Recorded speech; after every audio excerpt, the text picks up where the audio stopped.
Hello, and welcome to the 125th episode of Movie and TV Talk. On this episode, I want to discuss and give my thoughts on what is the unfortunate end to the last of the Arrowverse TV shows that I have watched. I'm going to be talking about the endings of Batwoman, Legends of Tomorrow, and The Flash. Remember that this is my opinion, so let's get into it.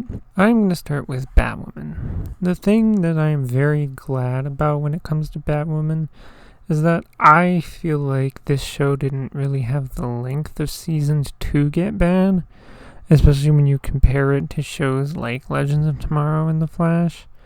But I am not a fan of the way that they ended Batwoman because they didn't wrap up things and just left the audience hanging, and I hate when shows do that. They left off with some kind of creature attacking people in Gotham, and that was it. We never got to know what the creature is, what its intentions are, and whether or not Batwoman ever actually dealt with it or not. Now, why does this bother me? Well, there's two reasons.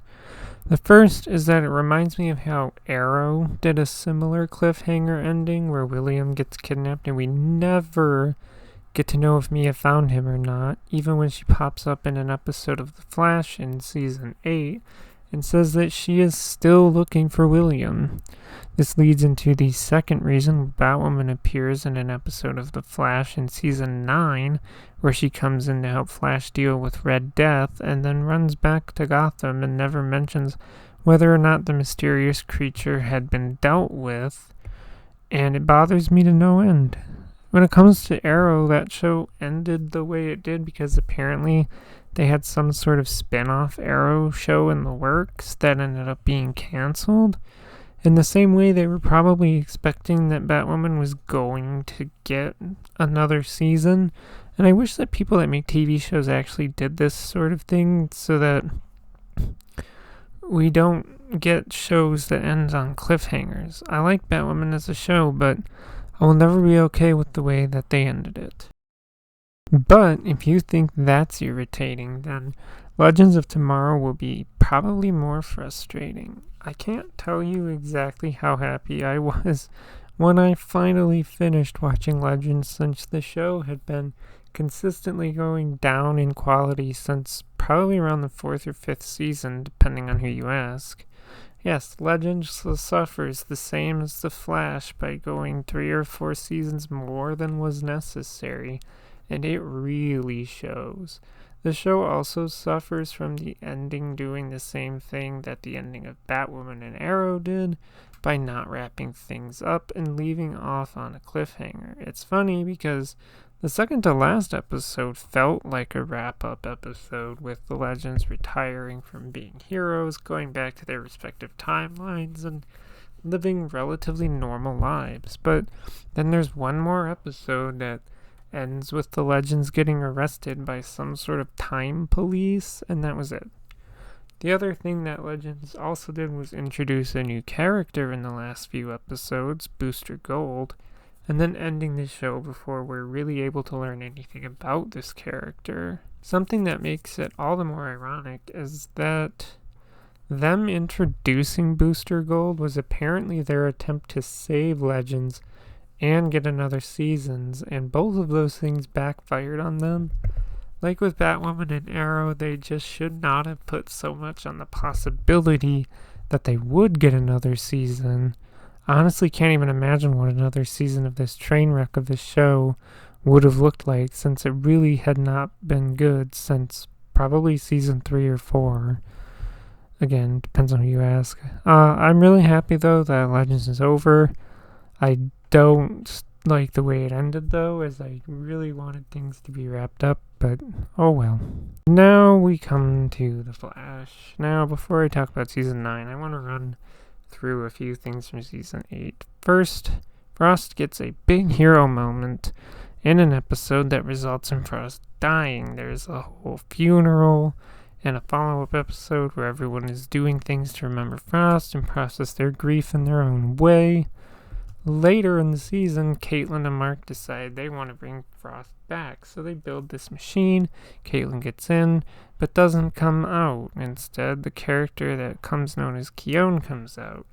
We get a single line in this moment that Caitlyn is dead. And you know what? None of the characters on the show gave a crap. Yeah, Caitlyn, the character who's been a part of Team Flash since season 1 of the show, yeah, she's just dead. No one grieves, there's no funeral, nothing. Look, this pisses me off beyond belief how much disrespect this show has for Caitlyn in these later seasons. A character that has been there since season 1. Look, I have nothing against Frost, and I'm not saying that the character shouldn't mourn her, but at first, Frost was just Caitlyn. She inhabited her body, and was also a villain at first. It was not until the mirror gun that Frost became a separate person in her own body and stuff. Yeah, eventually Frost becomes a hero and joins Team Flash and all that, but to me, she just doesn't have as much of an impactful role as Caitlyn does with the team. I am just so beyond pissed at how the writers handled Caitlyn, but it's only going to get worse. Season 9 is just so bad, and I'm saying that right off the start here. Season 9 begins with 5 episodes that are centered around, at the time of airing, the quote-unquote biggest villain threat that the Flash has ever faced, Red Death. Now, I was not watching Season 9 of The Flash as it was airing, but I know from somebody who was that, yeah, they told me all the marketing before Season 9's release was about Red Death and how this villain was going to be a big deal. So you can imagine those viewers' disappointment when Team Flash has dealt with this quote-unquote massive threat after 5 episodes.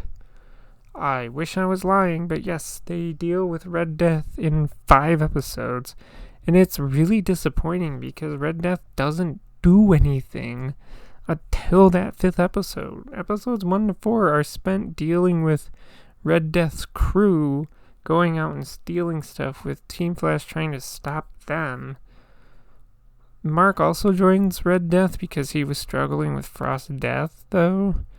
It's not until the 5th episode that Red Death actually enacts their plan and Team Flash eventually stops them.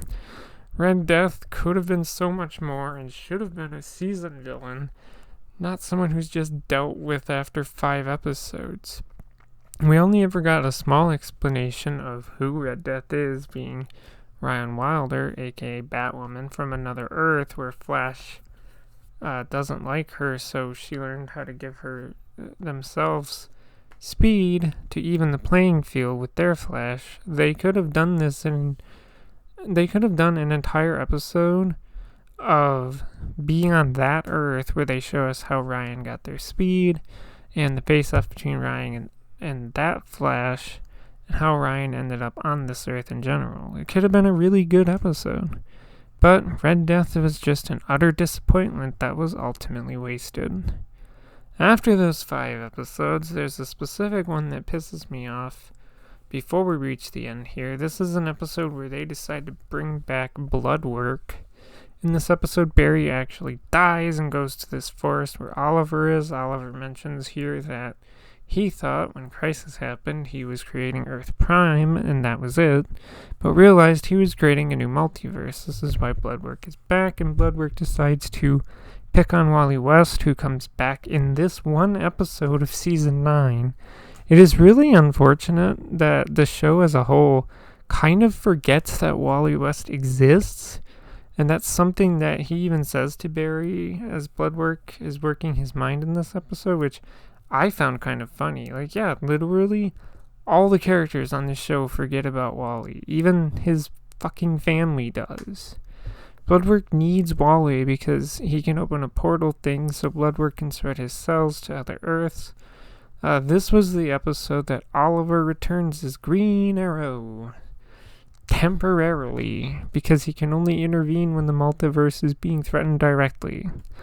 Anyway, they deal with Bloodwork and win and all that crap. This episode pisses me off because it changes something that was a huge part of the Crisis crossover event. And I don't really like that. On a smaller note, in a relation to being pissed off about how Caitlyn has been treated in season 9, there's an episode where they deal with a single episode villain that wants to give himself eternal life by taking that life from everyone in Central City. The outcome of this episode results in Barry gaining years and going back to being 29 years old again. But in a following episode, Barry is basically having survivor's guilt because he got years back despite having lost so many people across the years. And, he mentions specific people, but you know who he leaves out? It's Caitlyn again. Because none of the characters seemed to care that she was dead. Not even her mom of all people. Now, I'm gonna go to the last 4 episodes with a focus specifically on the last one. All one really needs to know is that there is a crystal that represents the negative speed force, and it takes Barry to the past, present, and future while it's trying to find someone to be the avatar of the negative speed force. It ultimately brings back Eddie Thawne, and in the last episode, he chooses to embrace being its avatar and being called Cobalt Blue. His big plan is to bring back major Flash villains to deal with Team Flash. He brings back Reverse Flash, Godspeed, Zoom, and Savitar. And this was a waste. Cecile defeats Godspeed with ease. Keone defeats Zoom with ease, and Mark was even with her, and he just fucking stood there and did nothing. Excess defeats Savitar with ease, and Allegra defeats Reverse Flash with ease too. Yeah, these villains, some of which were villains for an entire season of this show, they get defeated so easily. You could have thrown a fucking Kleenex at them and they'd have gone down. Plus, when it comes to Cobalt Blue, Barry just gives him this weak-ass speech to get him to realize that he and Barry can coexist, even if they don't see eye to eye. Now, if you were wondering, this takes about half the episode to do. There's a moment where Wells appears to tell Keone that it's her time to ascend. I'm sorry, but how the heck does he know that? Wells is a time traveler, specifically to the past, who spends his days reliving the time with his wife over and over. So how on earth does he know anything about Keone? That never made sense to me. But then they go back to Star Labs, they say goodbye to Keone, she sheds her mortal body, and guess what? Caitlyn is fucking back. Yep. After none of the characters gave a crap that she died, she's back in the very last episode. And then after that, Iris gives birth to Nora. Then there's this party, and this pisses me off. The first part is his speech from Joe, where he specifies that Iris is his favorite person, and then specifically calls Cecile the mother of his third favorite person? What the heck does that even mean? Also, Joe and Cecile wait until the very last episode to finally pop the question. How is it taking those two this long to get married? Now, the second part that pisses me off is, guess what? None of the characters mention or care that Caitlyn is back. Yeah, we go from them seeming not to care that she died to seeming to not care that she's back. Again, the sheer disrespect towards Caitlyn, a character that has been on the show, again, since the beginning, is absurd. Now, there's also a number of small things that piss me off about this party. Where is Wally? Again, no one cares about Wally either. He just doesn't exist in their minds. Even Joe and Cecile and them. Why is Wally not there for Nora's birth? Did no one send him an invite? Where is Cisco? Where's anyone from Team Arrow? Diggle has been popping up all over the place in this season. And other shows too. Why didn't he show up? Where's Kara or Alex Danvers? Why aren't they there? Where is Ray Palmer or any of the ex-legends that aren't arrested? future Nora was there, why was Bart not there? Like, now here's the thing. This was their absolute last chance to wrap up things that have been hanging in the Arrowverse. You could have had Kara and Alex there so we could see how Kara's life has been since her real identity was revealed, and how that's impacting her life as Supergirl. Have Black Lightning and his family there so we can see how they've been doing. Do that for Team Arrow and Batwoman too, but instead, the very last thing is Barry throwing his own lightning and hitting 3 people, giving those people his powers and thus new speedsters to protect Central City so he's not doing it all on his own, even though he was not, because he had Cecile and Allegra out there too. Supposedly these 3 people were not random, and Barry himself chose them, but I don't remember him interacting with these people in any of the previous seasons. Also, between seasons 8 and 9, don't get me started on how many times they keep bringing Reverse Flash back. I swear, it's like the writers are horny for that guy, and it's so stupid how many times they brought him back. Reflecting back on however long it took from when I started the journey that is the Arrowverse, it is so disappointing to see how a lot of these shows, they started strong. Shows like Flash and Arrow and Legends, they're really good in early seasons, but they ended in such poor states. Shows like Batwoman and Supergirl didn't really have the length, in my opinion, to become bad before they got canceled. But that's pretty much it for me in the Arrowverse, and I'm kind of glad it's over. Now, at the time I was writing this script, I had other shows I was watching that I wasn't done with, but I've also at this point finished Gotham Knights and Stargirl, and got myself all caught up on Superman and Lois, like just waiting for season 4. But yeah, so I'll probably do stuff on those. Well, maybe. We'll see. But that's gonna do it for this episode. So if you like this kind of content, feel free to subscribe. Thank you for listening, and goodbye.